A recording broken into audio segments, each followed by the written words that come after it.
जय हिंद दोस्तों। चलिए क्लास 10th मैट्रिक परीक्षा 2025 जिसमें आप लोग के लिए आज हम लोग क्लास 10th का फिजिक्स पहला चैप्टर यानी प्रकाश का प्रवर्तन, इंग्लिश में बात करेंगे तो रिफ्लेक्शन ऑफ लाइट, इसको हम लोग बोलते हैं। ठीक है ना। इसके पहले हम लोग 3 वीडियो अपलोड कर चुके हैं, आज मेरा पार्ट 4 है। ठीक है। इसके पहले अगर आप वीडियो नहीं देखे हैं तो जाकर जरूर देख लें, क्योंकि हम लोग जो भी पढ़ाए हैं तो सब कंटिन्यू आप लोग के लिए बेसिक्स स्टार्ट करके पढ़ाए हैं। ठीक है ना, कि पूरी की पूरी आप लोग अच्छा से क्लास कर लीजिएगा। ठीक है ना। चलिए तो आज हम लोग देखने वाले हैं कि प्रकाश का प्रवर्तन का आज पार्ट 4 में देखने वाले हैं कि वस्तु का प्रकार प्रकाश आर पर होने के आधार पर कितने भागों में बांटा गया है। ठीक है ना। तो आज मेरा टॉपिक है वस्तु के प्रकार पर। ठीक है ना। चलिए तो आज के मेरा टॉपिक है, टॉपिक लिख लीजिएगा। ठीक है ना। टॉपिक है आज वस्तु का प्रकार। ठीक है ना। वस्तु का प्रकार, वस्तु का प्रकार किस पर? प्रकाश आर पर होने के आधार पर। ठीक है ना। प्रकाश आर पर होने के आधार पर ठीक है ना। यानी कहने के मतलब कि वस्तु का प्रकार प्रकाश आर पर के होने के आधार पर कितने भागों में बांटा गया है। ठीक है ना। तो बाबू वस्तु के प्रकार प्रकाश आर पर होने के आधार पर 3 भागों में बांटा गया है। ठीक है ना। कितने भागों में बांटा गया है? 3 भागों में। एक बाबू होता है पारदर्शी, एक होता है बाबू पारदर्शी होता है। ठीक है ना। एक होता है पारभासी होता है। ठीक है ना। एक होता है अपारदर्शी होता है। ठीक है ना। अपारदर्शी। ठीक है ना। तो सबसे पहले हम लोग देखने वाले हैं इसमें पारदर्शी के बारे में। क्या पढ़ेंगे बाबू? पारदर्शी। यानी कहने का मेरा टॉपिक है बाबू पारदर्शी के बारे में आज हम देखेंगे सबसे पहले, उसके बाद देखेंगे पारभासी, उसके बाद देखेंगे अपारदर्शी। ठीक है ना। इसमें देखने वाले हैं कि पारदर्शी में ये पारदर्शी क्या है? तो वैसा पदार्थ जिसमें प्रकाश पूर्ण रूप से आर पार हो सके। यानी कहने का मतलब वैसा पदार्थ जिसमें प्रकाश पूर्ण रूप से आर पार हो सके। यानी कहने का मतलब प्रकाश किस में, इस पर सबसे पहले हम लोग परिभाषा लिख लें। ठीक है ना। वैसा पदार्थ लिखेंगे बाबू, वैसा पदार्थ जिसमें है ना, जिसमें प्रकाश पूर्ण रूप से आर पार हो सके है ना, उसे पारदर्शी कहते हैं। पारदर्शी पदार्थ कहते हैं। ठीक है। यानी कहने के मतलब वैसा पदार्थ जिससे प्रकाश पूर्ण रूप से आर पर हो सके। यानी कहने के मतलब जैसे में क्या हो सकता है? जैसे में यही नहीं हो सकता है बाबू। जैसे मान लीजिए कांच के मतलब शीशा होता है। इसमें शीशा में अगर आसानी से अगर हम लोग प्रकाश यानी लाइट बारेंगे तो आसानी से एह पार से ओह पार चल जाता है। जैसे गाड़ी में कि जो शीशा लगा रहता है और अंदर से बॉल बढ़ता है तो कितना आसानी से मेरा लाइट जो होता है प्रकाश आसानी से बाहर दिखाई चल जाता है। ठीक है ना। तो हमारा कांच हो सकता है। ठीक है ना। साफ पानी हो सकता है। ठीक है ना। और बाबू हवा भी हो सकता है। ठीक है ना। साफ पानी में अगर लाइट बारेंगे तो आसानी से मेरा प्रकाश अंदर चल जाता है, कोई दिक्कत नहीं होता है। और हवा के मतलब जैसे खुला वातावरण में आसानी से प्रकाश बारेंगे तो आसानी से चल जाता है। ठीक है ना।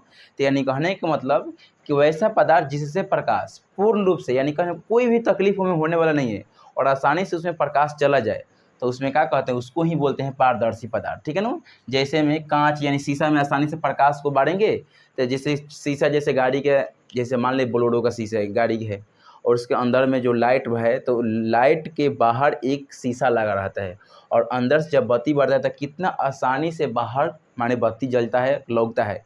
अगर मान लीजिए अगर शीशा में अगर थोड़ा सा स्क्रैच रहेगा तो पूरा क्लियर बाहर लाइट नहीं आ पाएगा।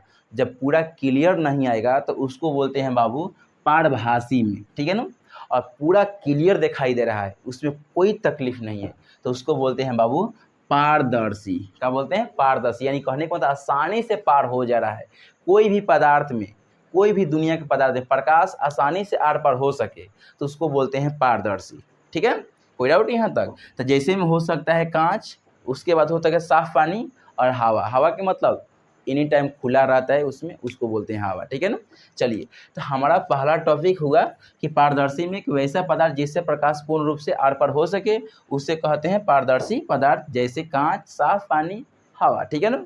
अब हम लोग देखने वाले हैं नेक्स्ट टॉपिक में पारभासी के बारे में, ठीक है ना। और पारभासी के देखेंगे और उसके बाद देखेंगे अपारदर्शी, ठीक है ना। तो पारभासी के मतलब क्या होता है, वैसा पदार्थ जिससे प्रकाश थोड़ा थोड़ा आर पार हो सके, ठीक है ना। यानी कहने का मतलब वैसा पदार्थ जिसमें थोड़ा थोड़ा प्रकाश आर पार हो सके उसे बोलते हैं बाबू पारभासी पदार्थ, ठीक है ना। यानी कहने के मतलब होता है कि जिसमें प्रकाश थोड़ा थोड़ा जा सके, यानी कहने क्लियर प्रकाश नहीं जाएगा। जैसे कहने के मतलब कि थोड़ा गंदा पानी, अगर थोड़ा गंदा पानी रहेगा तो उसमें पूरा पर, जैसे मान लीजिए बाबू थोड़ा थोड़ा गंदा गंदा पानी, थोड़ा गंदा पानी के मतलब क्या हुआ कि प्रकाश में पूरा क्लियर नहीं जाएगा, थोड़ा जाएगा लेकिन पूरा क्लियर नहीं जाएगा, तो उसको हम लोग बोलेंगे पारभासी में, ठीक है ना। जैसे घिसा हुआ कांच, घिसा घिसा हुआ कांच, घिसा हुआ कांच के मतलब क्या हुआ, यानी शीशा पर स्क्रैच लगा हुआ कांच, और उस पर अगर हम अंदर से लाइट मारेंगे तो जाएगा प्रकाश, लेकिन पूरा क्लियर नहीं जाएगा, लेकिन प्रकाश थोड़ा थोड़ा जाएगा लेकिन जाएगा। तो उसमें अगर थोड़ा थोड़ा जाएगा तो उसको घिसा हुआ कांच हो सकता है, थोड़ा गंदा पानी हो सकता है, ठीक है ना। कॉपी पर तेल लगा हुआ कागज भी हो सकता है, यानी पूरा पूरा प्रकाश नहीं जा। देखिए अगर कॉपी के पन्ना पर अगर तेल गिर जाता है, अगर प्रकाश नीचे से लाइट मारिएगा तो पूरा पूरा प्रकाश क्लियर नहीं दिखाई देता है, बाहर जाता है लेकिन पूरा नहीं जाता है, तो इसीलिए उसको हम लोग बोलते हैं पारभासी पदार्थ, ठीक है ना। तो लिखेंगे इसका परिभाषा, वैसा पदार्थ जिससे प्रकाश थोड़ा थोड़ा आर पार हो सके, ठीक है ना। लिखेंगे इसका परिभाषा, वैसा पदार्थ का लिखेंगे वैसा वैसा पदार्थ जिसमें प्रकाश जिसमें प्रकाश थोड़ा थोड़ा आर पार हो सके, थोड़ा थोड़ा आर पार आर पार हो सके उसे पारभासी पदार्थ कहते हैं, पारभासी पदार्थ कहते हैं। जैसे में थोड़ा गंदा पानी लिख लीजिएगा, जैसे में घिसा हुआ कांच, ठीक है ना। कोई डाउट यहाँ तक, पूरा गंदा पानी नहीं, थोड़ा गंदा पानी। जैसे कहने का मतलब थोड़ा गंदा पानी के मतलब अगर लाइट बारिएगा तो उसमें प्रकाश जाएगा लेकिन पूरा क्लियर नहीं जाएगा। घिसा हुआ कांच के मतलब क्या हुआ कि प्रकाश जाएगा लेकिन पूरा क्लियर प्रकाश नहीं जाएगा, तो उसी को हम लोग बोलते हैं कि पारभासी पदार्थ, जाता है लेकिन पूरा नहीं जा पाता है। जैसे मान लीजिए कि अब स्कूल गए हैं, स्कूल में अगर मान लीजिए कि अगर स्कूल चले गए, जब भी अगर मान लीजिए कि क्लास में जब आप चले गए और क्लास के जब अंदर अगर मान लीजिए कि क्लास के जब अंदर एक डेग अंदर है और एक डेग बाहर है, तो क्या उसको हम कौन भाषी कहेंगे, उसको हम पारभासी में, यानी कहने का मतलब जा रहा है, बाहर था लेकिन पूरा बाहर नहीं है। जैसे मान लीजिए कि ये क्लासरूम है बाबू, ये क्लासरूम है, ठीक है ना।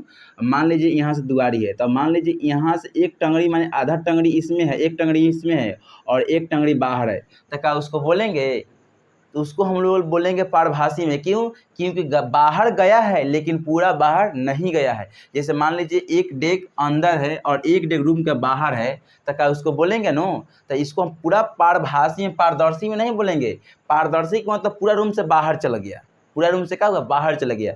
लेकिन पारभासी के मतलब हुआ कि एक डेग अंदर है और एक डेग बाहर है, एक डेग अंदर एक डेग बाहर, तो उसको हम लोग क्या बोलेंगे, उसको हम लोग क्या बोलेंगे, पारभासी बोलेंगे। कहने का मतलब कि जा रहा है लेकिन पूरा क्लियर नहीं जा रहा है, ठीक है ना।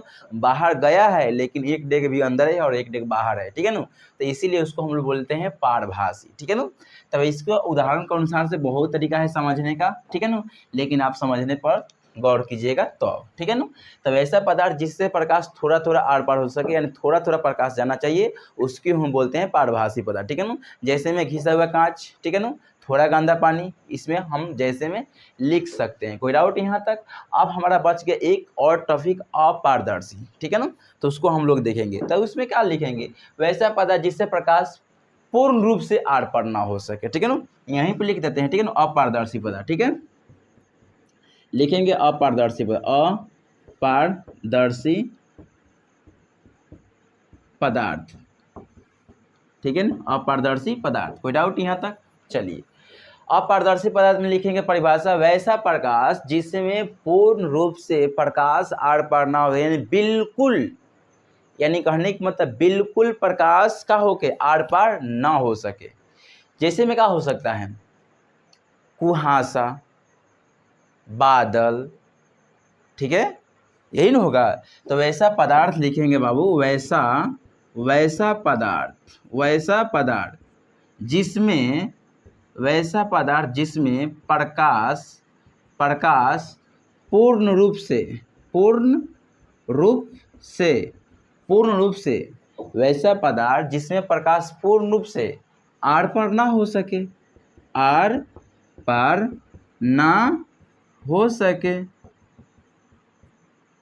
सके, उसे अपारदर्शी पदार्थ कहते हैं। जैसे में कुहासा हो सकता है, कुहासा। जैसे में और क्या हो सकता है, बादल भी हो सकता है। बादल में क्या प्रकाश पूरा बिल्कुल आर पार नहीं हो सकता है, ठीक है ना। दूध में भी नहीं जाता है बाबू, कहाँ में? दूध में भी पूरा प्रकाश दूध में बारिएगा तो बिल्कुल ना जाएगा। कोई डाउट? हाँ, यहाँ भी लिख सकते हैं पूरा गंदा पानी। क्या लिख सकते हैं यहाँ पर? पूरा गंदा पानी। यहाँ पूरा गंदा पानी का मतलब क्या? पूरा गंदा है, बिल्कुल में प्रकाश आर पार नहीं जाएगा, ठीक है ना। तो ये सब उदाहरण हम दे सकते हैं। पारदर्शी का मतलब वैसा पदार्थ जिसमें प्रकाश पूर्ण रूप से, यानी कि पूर्ण रूप के मतलब बिल्कुल प्रकाश नहीं जाना चाहिए। घिसा हुआ कांच नहीं लिख सकते हैं, कैसे थोड़ा चल जाता है, ठीक है ना। हाँ, इसमें लिख सकते हैं, मैंने इसमें लिख सकते हैं कि जैसे कांच को पूरा घिसा हुआ, लेकिन अगर थोड़ा जाएगा तो दिक्कत भी हो सकता है, ठीक है ना। तो इसमें कुहासा में बिल्कुल नहीं जाता है, बादल में बिल्कुल नहीं जाता है, दूध में बिल्कुल प्रकाश नहीं जाता है, पूरा गंदा पानी में नहीं जाता है, ठीक है ना। तो ये सब हम लोग उदाहरण को दे सकते हैं, ठीक है ना। आज का मेरा टॉपिक यही था और पूरा टॉपिक को हम लोग क्या किए, समाप्त कर दिए, ठीक है। तब मिलते हैं नेक्स्ट टॉपिक के अनुसार।